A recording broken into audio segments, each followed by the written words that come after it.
Hi, I'm Carla. And this is Carl. We're here as part of Joy's longest podcast. Woo! All right, Yay! so we'll be discussing a few topics with you guys today. Carla, so what's the first topic we're going to be discussing? So the first thing we want to talk about is achieving home ownership in marginalized communities and equity in home ownership. Okay, what's your feedback on Okay, that? so that was a lot. Yeah. So basically, we just want to talk about how there has, like, when you look at the statistics when it comes to home ownership, since the Fair Housing Act was passed, it has only gone up 2% for blacks. So being a black realtor, I always want to ensure that I'm helping to increase the home ownership. Matter of fact, that's my tagline: building legacies through home ownership, because I want to make sure that we are there building legacies and we're building home ownership. Perfect. Okay. And so how does that contribute to the local economy? Okay, so it definitely contributes to the local economy because those that are homeowners, they are paying taxes. Mm-hmm. They are invested in their community, and they're making sure that the community looks good, that it's sustainable, and all of the things that go with it. They make sure that the schools are good because they're using their taxpayer money to pay for that. So it helps the whole ecosystem. Perfect. Yeah, I know for me, I'm also a realtor. And to answer that last question, I asked Carla, how does, our profession, local economy. I know for me, I actually have a program for home sellers in Broward County, and I actually have a team of professionals like home inspector, home appraiser, pressure cleaner, photographer, and a moving company that actually assists my client, my sellers, prior to even listing the property on the market. So I know that right there generate business for them, and in return, I'm able to provide an amazing service to my clients. So that's one way my business helped the local economy. Yes, and you've told me about that. So I love how you have that set up. You tell them from the beginning, these are all the services I can provide for you. Correct. So it really helps out Correct. with the sellers, and it does definitely help the economic growth of the community because it's a whole ecosystem that Correct. you have created, and that helps. Like even when COVID happened, we were considered essential workers because of the fact of what we do to help the economic growth of the community. So Correct. definitely, that's true. Correct. Perfect. And then let me ask you this: how is building relationships? How has building relationship help you personally, or like you as a business owner? Okay, so one of the things is just a true testament of you and I sitting here today. We're both realtors that work for completely different companies, Right. but we've built a relationship where we collaborate with each other. He's giving me training on some stuff, and the fact that you're younger than me doesn't matter because I feel I can learn from anyone. So relationships is definitely a thing. They call me the plug because I'm definitely into building relationships. Whenever I talk to people, I try to find out their ins and outs and their nuances. And then I say, oh, I know somebody I can connect you with. Correct. And I make sure that I connect them with their people because relationships matter. Perfect. Yeah. And then to answer that question, I know with me, I treat relationship as that equilibrium when it comes to staying humble. I tell people, you can sit here, being an entrepreneur, it's very easy to think that you're the best and you're the greatest and no one can tell you that you're wrong. And I feel like when you build relationships and actually authentic relationships and those people can critique you when you're doing something wrong, it kind of keeps you balanced. So then you don't really get out of hand where you're like, oh, I'm the big dog, or no one can tell me that I'm wrong. So that's one reason, that's one way that building relationships help me. It keeps me just humble and remember, it reminds me like, hey, at one point you weren't here. And two, it makes it where you're human. I think being an entrepreneur, you can feel like everyone's a transaction, a dollar amount. But when you actually build relationships and you try to connect people with each other, then it's beyond you. It's not just you. So then people won't be like, oh yeah, we just made money and that was it. It's like, okay, well, Carla or I met Carl and they helped me out. They referred me to another person that was able to assist me even though they couldn't assist me. So building relationships allow you, like she said, to be the plug or be that resource. And if you're a resource, then that's less like, that you have a less chance of someone saying, oh, I don't like that person because they helped me. I don't really hear people saying like, right. I don't like the person because they helped me. So it allows you to like give back without being so like, oh, I'm giving back for, just for the social media or for the glam, but I'm authentically giving back because I want to see the community grow. So that's one way, building relationships has helped me. Yeah, and I definitely agree with that. Collaboration is key. Yeah. In this industry, and it's just great business anyway. As an entrepreneur, collaboration is just something great to have. So like that's why the co-space is my favorite space, because we come here and we just collaborate all types of business, and they can tell you, anyone that comes in, I'm interviewing them to find out what they do, how they do it, how we can help each other, and so all of that ties into the build of relationships. Right. And even when it comes to experiences, a lot of people ask me, "Oh, Carl, you're always going to events, or you're always outside." And I tell them, "Hey, it's networking events. What I do is you go to one networking event, or you actually have relationships with the people you've met at these networking events, and they'll say, 'Hey, I'm having an event. Come by, check it out.'" And that's how you're able to expand your brand, building that relationship. So I tell people, you're one relationship away from change your life for the good or the worse. That's why building a relationship is very, very sensitive.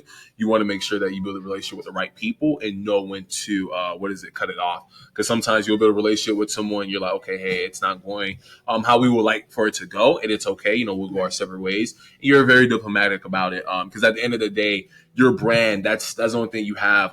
Once you ruin your local brand, I mean, you can go to another state or another country and restart, but once you burn the local bridge, it's you. Yeah, you can say that you might as well just move out of the state. So that's definitely a crucial point. Yeah. Okay, so moving to our last point, how do you use technology to help you with all of this? Technology. Okay, well, besides real estate, I also day trade. So technology, I have. Oh, yeah, okay. I need some more training. Yeah. So I mean, when it comes to technology, that right, those two industries have a lot of technology to deal with. So yeah, when it comes to real estate, I'm very big on systems.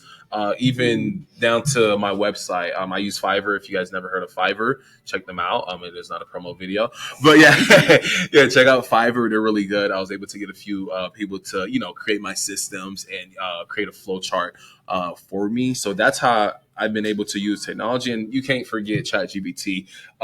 If you didn't know, ChatGPT have an actual app. Download the app. It makes it easier. You don't have to log in. You can literally I'll show you right now. You can just go on the app right here, and then boom, there you go. There you have it. So I use ChatGPT for everything. Sometimes I get into my mode of civil engineering, so I'll say what's the best road material to utilize, to develop, to use in developing country. I'm originally from Haiti, so my ultimate goal is to be able to build enough capital, or be in the right room with certain people to bring those sort of development back to the country. So. Oh wow, that's a lofty goal. Yeah. Wait, did you say something about civil engineering? No, that's me being nerdy. Oh, and stuff. I thought you were saying you were in no, that field. I am not a civil engineer. No, I asked GPT hey, yeah, no, I am just day trading and real estate. Those are my two fields. Yeah. So, what about you? How did technology? So I use Chat GPT on the regular. I even heard somebody call it Chat Daddy because Daddy. That's how I use Chat. Yeah. That's how I use Chat GPT. I do use it on a regular basis. I use it because I'm the type of person where it's hard for me to start. Once I get the juices flowing, then it's on and popping. So with Chat GPT, it basically gets me started, and then I work my way through it as far as that. So with the systems, I basically made my own systems because I'm a person that likes to write things out step by step. So I haven't used Chat GPT for that. So maybe I need to incorporate that more. But other things that have helped me with relationships is Calendly. So I use Calendly very often, especially when I'm networking. So for example, I'll meet someone when I'm networking. Basically, you just exchange cards. But what I do is I send them my Calendly link for what I call virtual coffee. And we set it up and we talk to extend the conversation beyond, hi, this is my name and this is what I do. So that has helped to build relationships as well, because we try to see how we can help each other become better entrepreneurs. Perfect. Okay. And then the last question, we're both from South Florida. What do you see the future of South Florida? I know a lot of people are saying Miami is expensive. They're getting out of Florida. What is it? We know the condo market is going through a huge correction now. In real estate. Yeah. What do you see the future of just South Florida and being able to afford South Florida? What recommendations would you give someone that wants to live in Miami or the South Florida area. Okay, so let me start off with the extreme. I see South Florida being underwater. Okay, all right, gotcha. But beyond that, Yeah.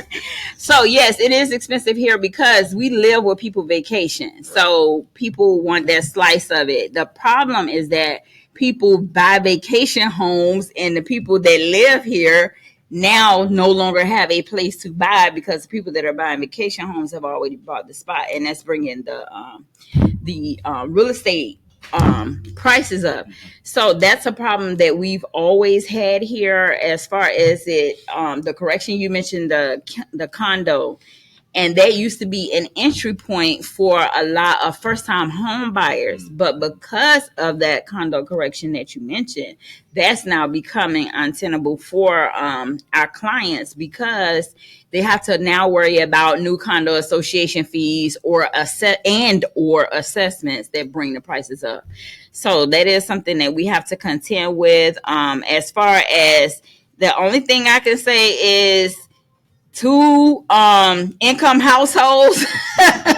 So you might have to borrow a spouse or something. Well, now I don't want to say borrow someone else's spouse, but borrow somebody to help you pay, because it's really hard trying to do it on one income. I know as a teacher, because I was a teacher for 25 years. As a teacher, I was able to buy my first two houses on a teacher's income, but it's not possible now on a teacher's salary to buy a house by yourself.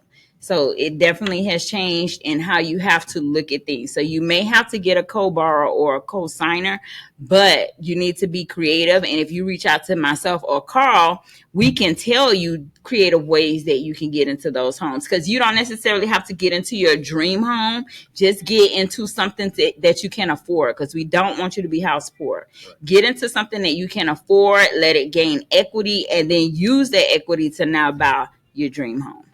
Perfect. Yeah. And then, last point. Yeah. When it comes to answer that question, I think I've been telling people this since 2020. I know I became a realtor in 2020, and 21, 22, 23. That's when everyone came in, wanted to be a realtor, and everyone's saying, hey, I asked someone, hey, why do you want to be a realtor? They said, because there was a lot of money to be made. And I was like, okay, all right. And I knew, due to the fact of like, okay, there's so much hype and energy around real estate, we're going to get to a point where it's going to slow down a bit, it's going to cool off. And right now we're in that period of cooling off. Yeah, but in our settlement. Correct. But when it comes to finance, I think I tell people this all the time.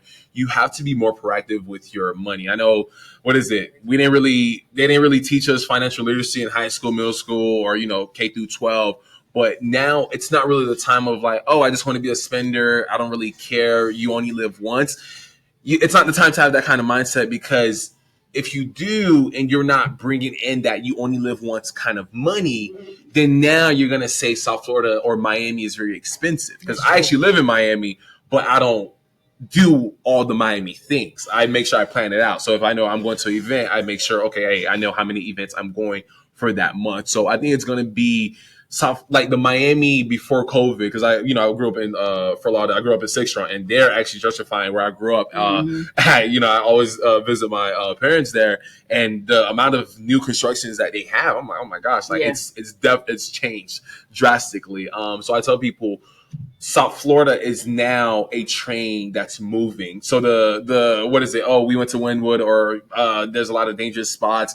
Now there's big money, and I tell people, big money is what drives markets. I day trade, and I know when big money, which is the institutional banks, the regular banks, the governments, when they put the money in the market, it moves. It moves. Even, what is it, last Friday, Japan got a new prime minister, and I can tell you at 2 a.m. Eastern time that I trade currencies, the Swiss versus the yen, it dropped. It dropped like it's hot because of that news. So I tell people, at the end of the day, we're at a time where you have to make sure that you're very proactive with your finance, and just check out, what is it. Don't be naive and think that nothing can happen to you. You just want to make sure that you're always learning, and you're always growing. So I think, Miami has really become a place where if you're not learning and growing and finding a way to multiply your income, then it's going to be a bit hard. I tell people, find a way to make, multiply, and manage. Make it, multiply, and manage it. You have those three things, you should be good. Because at the end of the day, what is it with me? A secret right now. I used to do Costco for my to get my steak and my chicken, but now I go to a spot named Ray Chavez. It's in what is it? It's in Hialeah. However, I don't mind doing that drive because it saves me on that cost. So you're gonna have to just move around. The way you used to do shopping may not be the same because I can tell you right now, I used to work at Publix years ago when I was a teenager, and I knew Publix was increasing their price, and now they're still increasing their price. So if you see that Publix is a bit too expensive for you, shop around. Miami is vast. I mean, Miami, I tell people it's Fort Broward.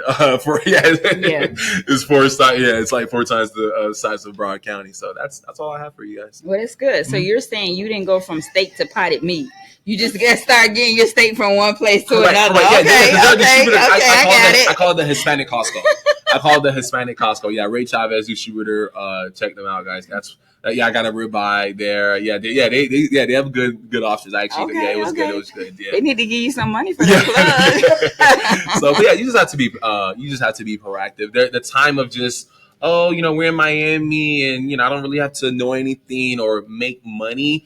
The issue is so many people that make 6 figures move to Miami. Yes. So you can't really tell them, hey, leave. They're like, well, I like it's like a school.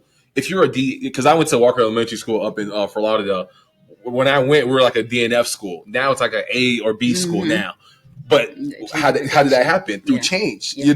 You bring in more money. We see what's happening in the real estate market. Right. I spoke to a guy that owns Rosa Sky at one of these events, and I was telling him, hey, what's the future of the Miami commercial world or just the real estate world? And he's like, big money's here to stay. Citadel, one of the largest hedge funds, they keep pumping money, so they're not gonna stop. They're not gonna stop pumping money. You just have to find a way to get 0.0002% of the market. Okay, just a little slice. Yeah, just a little slice. You don't even need 1% of that. Yeah, just a little bit. Yeah. And keep your expenses at a manageable rate. So, yeah. Okay. Well, I would like to thank you for this opportunity. Likewise, this just flows. Yes. So I appreciate it. The Carla and Carl Show. Yes, check us out, guys. What's your social media? Okay, so I am at Sold by the Doc. Okay, and is that Instagram, Facebook? That's on all platforms. Perfect. And then for my Instagram, it is Carl Vilce Realtor. So it's CarlVilceRealtor. So check us out, and if you have any questions, let us know. Perfect. Thank you. All right, perfect.